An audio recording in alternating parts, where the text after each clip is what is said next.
Hey, everybody, as we finish up our week focusing on Jesus as our rest, I want to talk to Steve this morning. Yeah, me. Feel free to watch and listen in if you want to, but I'm going to be talking to me this morning. With all that's been going on in my life and my family lately, I really didn't know how much I've really needed someone to come and put their arm around me and just say, Steve, I know, I understand what you're going through. And as we walk through Matthew chapter 11, verses 28 through 30 this week, I feel like Jesus did that once again in my life. You know, I find it so easy to be ridiculously busy. I'm normally in the office by 6 in the morning. I'm busy doing things for God, good things that I think will help you grow in Jesus, and things that I hope will help illuminate Flourish as a church. I'm so busy doing things for God that I'm not taking enough time to be with God. Not deeply, refreshingly, intimately. And everybody around me knows what happens when I don't get that time with God, when I'm running out of gas, when I'm under the pile. I usually get either tired, sick, or cranky, or all three put together.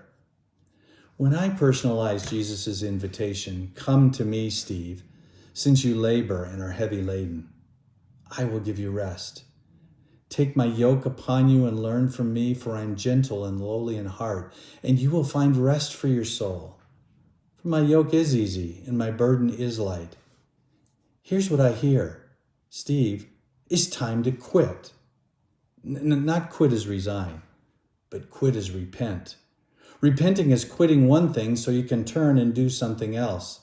In the Bible, to repent doesn't simply mean to feel sorry for your actions. It means to change the way you think and the way you act, to turn around and go another way. I hear, Steve, it's time to repent of your busyness. Don't try to carry it all yourself. Repent and put my yoke back on, and we'll get through this together. As I have seen and taken in everything this week about rest, I've been looking in the mirror. And while I do rest and focus on Jesus at some point each week, I still find myself asking me several questions. And I'm going to invite you to answer them for yourself too. Number one, do you recognize your need for control? Isn't that a sin? Are you ready to repent and come for the first time, or come back to Jesus where you will find the rest for your soul that you're trying to work for? Are you deliberately and regularly taking enough time each week to rest and focus on God?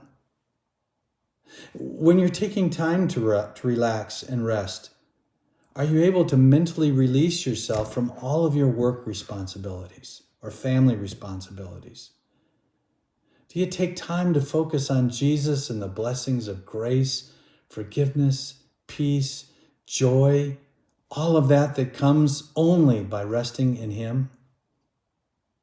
Are you strong enough, and this is killing me, are you strong enough to say no to the things that would result in your falling into the trap of overcommitment and being weary and heavy laden?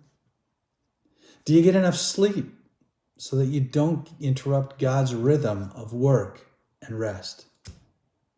And after you've rested and gotten recharged, are you able to return to responsibilities without any guilt whatsoever for having taken the time off? Well, I'm going to be asking these questions, and I hope you will too. But let's make sure that we take with us, above everything else into this weekend, that Jesus and Jesus alone is our rest.